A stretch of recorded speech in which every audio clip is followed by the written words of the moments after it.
If you are on a budget and you want a decent keyboard, Royal Kludge is a good way to start. In this video, I'll be reviewing the R87, which is a really budget-friendly TKL mechanical keyboard. With a price of 150 ringgit here in Malaysia, I think it's a great option. First off, let me cover what's included here in the box. There's a user manual included, and it goes through everything about the keyboard from setting it up to the functions, the backlight settings, multimedia keys, and what the indicator lights are for. A Royal Kludge rendered 2-in-1 switch and keycap puller, a Type-C to C cable that is made mainly for this keyboard, and it also has a C to A adapter at the end, 4 extra/spare switches for the keyboard, and a plastic cover that covers the keyboard when it's not in use. The R87 itself is mainly built out of plastic, and it does weigh a little bit heavier than I expected at 920 grams.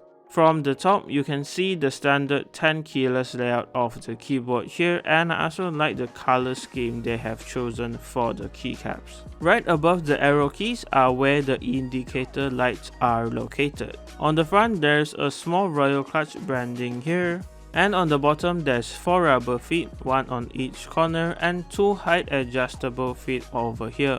This weird design on the bottom is actually where you can route the cable through, and the Type-C connection hole is actually located quite deep in here, and it's quite hard to reach. And for me, connecting the Type-C cable was quite a hassle because it has notches here and it does hold it in tightly in place. But with the keyboard now connected to the computer, I would say that the RGB here is really nice. It has perky RGB, and it's also north facing, pretty standard in my opinion, and there are a few modes already built in which you can cycle through with the function key. But my favorite thing here is actually the side diffused RGB, which makes this keyboard feel much more premium, and it looks just very nice. As for the keycaps, it comes in this white, black and red theme, which honestly makes it look so much better. Plus, it's also double shot PBT, and the legends here do look sharp, but it's not as thick as I expected. For the switches, you can choose from the blue, red or brown RK variants. Here on this keyboard, I have the blue switches, which are the clicky and very loud switches. They are really basic, to be honest, and they have a lot of spring ping when typing, and it's a clicky switch, so I don't really expect much from it. The stabilizers on here are pretty decent though. They are plate mounted, but they do come pre-looped and they don't rattle when typing, which is a very good thing in a budget keyboard. Moving on to the PCB here, as said before, it's north facing and it's also 5-pin hot swap, so it will fit most of the 3 and 5-pin switches on the market. Alright, those are the basics of the R87. Now let's check out what's in this keyboard. The case here doesn't use any screws, so I'll be prying the clips open with these blue plastic pliers. And just a tip, if you're doing this, make sure that the keycaps on the bottom here are removed so it's easier to pry open. The tools just go in here and it should just pry open all of the clips from one side to the other. It's pretty easy, and this is same for the 2 corners as well. After that's done, the bottom part here actually pulls up and out, so you do have to get into there and pull it quite hard, but it will pop open easily.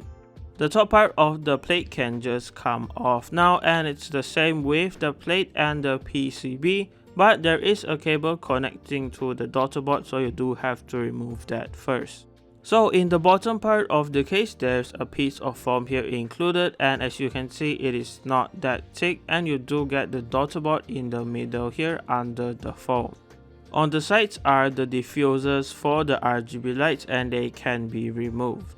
The plate in the R87 is a steel plate, so it's really stiff and doesn't flex at all. In between the plate and PCB is a piece of plate foam to help with the sound, and there's more at the space bar too, as you can see here. Here is the back of the PCB, and this is where you can see all of the hot swap sockets. They are in this purple color. And taking a closer look, I can see that they are JZ branded, which I have actually never heard of. As for the top part of the case, it just houses all of the clips here and a small indicator section for the keyboard. For 150 ringgit or around $30 for anyone wondering, I am really impressed with the amount of mods included. But here is how it sounds with the blue switches first.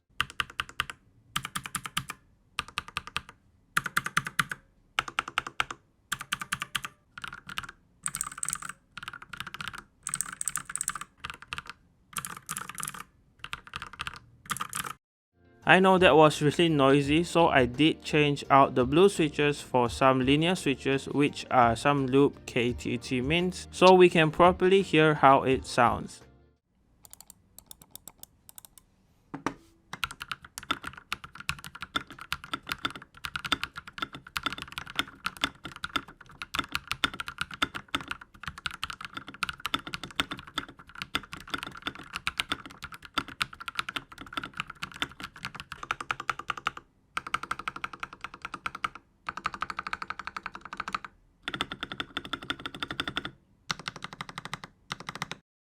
Okay, here are my final thoughts on the Royal Kludge R87. It's really cheap, sounds decent, and has great RGB, so for the price it's really good unless you want a wireless TKL keyboard. So if you are planning on getting the Royal Kludge R87, I would say go for it. It's really nicely priced, and with everything included, it does sound pretty decent too. And as always, links will be provided in the description below so you can check it out for yourself. And I want to say a quick thank you to Royal Kludge for sending over this review unit. So that wraps it up for this video, guys. Leave a like if you liked it, dislike it if you didn't like it, subscribe to my channel for more reviews, and you can check out other videos I've done on the channel. See you next time.